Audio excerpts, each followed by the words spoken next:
Hey everybody, what's going on? And welcome to Guns N' Roses Central, and welcome to another episode of Guns N' Roses True Story. So the song we're talking about today is from Use Your Illusion 2, and this was actually the lead single from the album. We're talking about You Could Be Mine. Now, You Could Be Mine is the 12th track off the album. It was written by Axl and Izzy.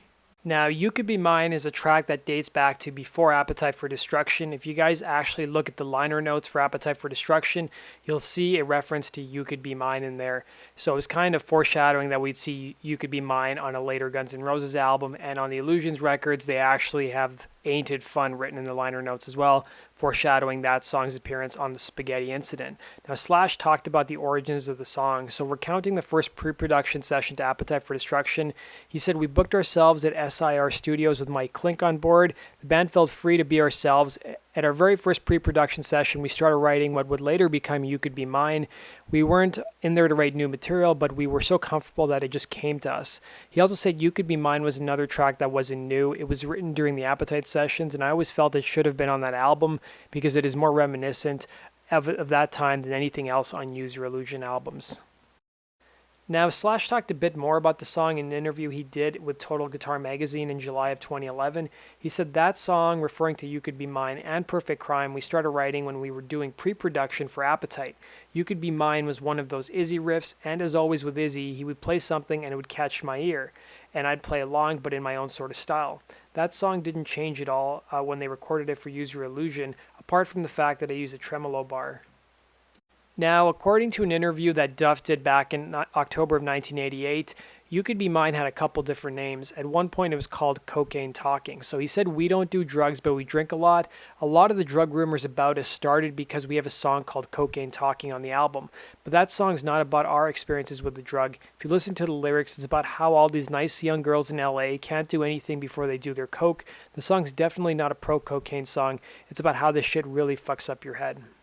And You Could Be Mine is probably best known for being released alongside the Terminator 2 movie. Now, while the song was included when the movie was released and they did a video which featured Arnold Schwarzenegger, it was never actually released on Terminator 2's soundtrack. And You Could Be Mine was actually personally selected by Arnold Schwarzenegger to be included in the film. Apparently, Arnold invited the band members over for dinner to secure the actual deal to include the song in the movie. And as a token of gratitude, Arnold actually gave all of the band members these beautiful French leather biker jackets with bullet holes in them from the movie. Now, while most of the music video was actually shot at Guns N' Roses, the concert they did at the Ritz in New York back in 1991. The actual ending scene that you see from the You Could Be Mine video, where the Terminator is scanning the different members of Guns N' Roses, excluding Izzy, was actually shot in LA at the Roxy, according to an interview that Slash did. So if you guys want to see the actual interview that Arnold gave about You Could Be Mine, as well as Axl and Slash, I've linked to it down below. And another interesting thing about the actual music video is that there's two versions of it. So the main one is the version that you're familiar with, which is the concert footage from the Ritz, as well as the footage from including Arnold in the video as well. But the actual director of the video also shot a version that just features the Guns' performance at the Ritz and doesn't have Arnold in the actual music video. So I've linked to that video as well. Now, the director of the video is a guy named Marc Racco. He actually it was his first time working with Guns N' Roses on any music video, and he actually also did a music video for My Michelle and Mr. Brownstone. Now, they were never officially released as official music videos, but they used them as promo videos when the Illusions albums came out. And if you guys want to see those videos, I've linked to them down below as well. Now, the actual song was featured in a couple different spots in Terminator 2. It was played at the end credits, and it was also heard in the film itself in the early scenes with John Connor. The song also appeared in a later Terminator movie called Terminator Salvation. However, the actual original script for Terminator 2 instead called for using the Ramones song I Want to Be Sedated. The song I Want to Be Sedated by the Ramones was later featured in Terminator Genesis. If you want to see the scene in Terminator 2 where You Could Be Mine is actually played, I've linked to it down below. Now, other band members have actually talked about the song. So Matt Sorum talked about You Could Be Mine in a couple different interviews. He said You Could Be Mine stands out because it represents my entry into Guns N' Roses.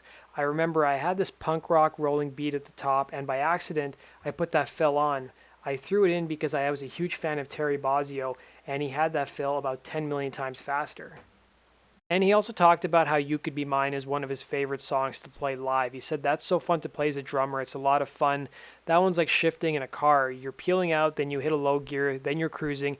You have to shift the gears. It's balls out. And then Matt Storm did an interview with Guitar Center back in 2009. He talked about actually coming up with the intro fill to You Could Be Mine. He said he did it on about the third take of the song, and the rest of the band members really liked it.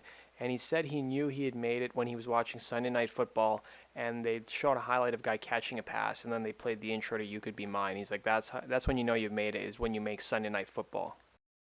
And Axl talked about the song in an interview he did with Eddie Trunk on That Metal Show back in 2011. He's talked about singing songs live, and he said the first time I had to play You Could Be Mine live, my mind went, what have I done? I've got to sing this now? And then Tommy Stinson also talked about the song. He was discussing his favorite songs to play live, and he said the title track to Chinese Democracy is one of his favorites, as well as You Could Be Mine. And he also said, I really always get a kick out of playing You Could Be Mine. It's such a bass-heavy riff song. It's super fun to play. And Slash also talked about recording the song. He said the beginning of You Could Be Mine has got feedback on it, which sounds more like one guitar, but it's not. It's just one guitar. And the song's also notable because during live performances, Slash would always use a BC Rich Mockingbird, and he still does it when they're playing the reunion shows instead of his usual Gibson Les Paul due to the use of a tremolo during the solo. So in 1998, Guns N' Roses put out a DVD called Welcome to the Videos, which basically featured all of the music videos the band had recorded in their career. Noticeably absent from the actual DVD release was You Could Be Mine, because You Could Be Mine featured actual clips from Terminator 2 Judgment Day. They couldn't actually include it on the DVD because of licensing issues.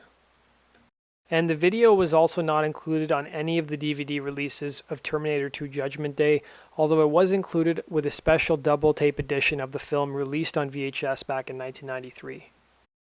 And if you go on YouTube and search You Could Be Mine, you'll notice that You Could Be Mine, just like the music video for The Garden, is not part of Guns N' Roses' official YouTube channel. You know, if you look at Guns N' Roses' Vivo channel, they have all of their past music videos, but for some reason The Garden and You Could Be Mine are not on there. My guess is the reason You Could Be Mine isn't on there is because of licensing issues because it uses clips from Terminator 2. And You Could Be Mine was the first single released from Use Your Illusion 2. It came out in June of 1991 to coincide with Terminator 2 coming out, and the single also included Civil War, and this is how the song performed on the charts in different countries.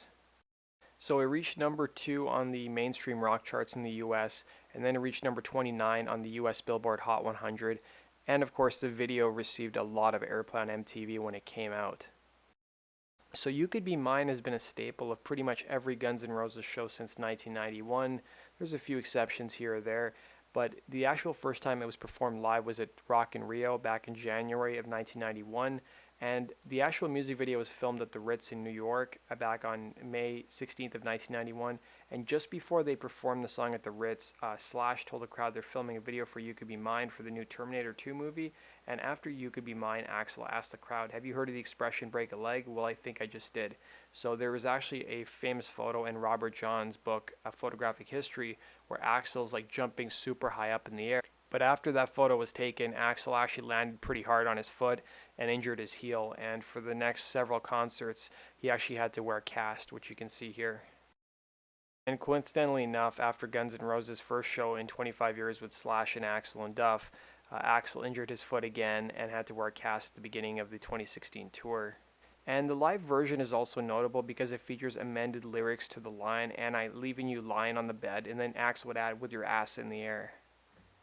And then at Guns' last show with Izzy back in Wembley Stadium in 1991, Axl, just before You Could Be Mine, rhymed the words, "It ain't no crime to bounce a dime, buy her new single, You Could Be Mine." And then at a Guns N' Roses show that they played with Metallica in Pontiac, Michigan back in July of 1992, You Could Be Mine was actually played twice in the set list. So at the end of the first time they played You Could Be Mine, Axl actually threw up and left the stage, and then he felt sorry for the poor performance, and the band played the song in full once again later on. And then at a Guns N' Roses show in Argentina in 1992, the song actually, along with Night Train, had to be stopped because fans were throwing objects on stage. If you guys want to see the full video, I've linked to it down below. And later on the South America tour, You Could Be Mine was also interrupted at a show in Sao Paulo, Brazil, where a fan threw something on stage at Axl. And the song was also included on a string quartet tribute album to Guns N' Roses back in 2005. And of course, the song was also included on Guns N' Roses' Live Era album that was released in 1999.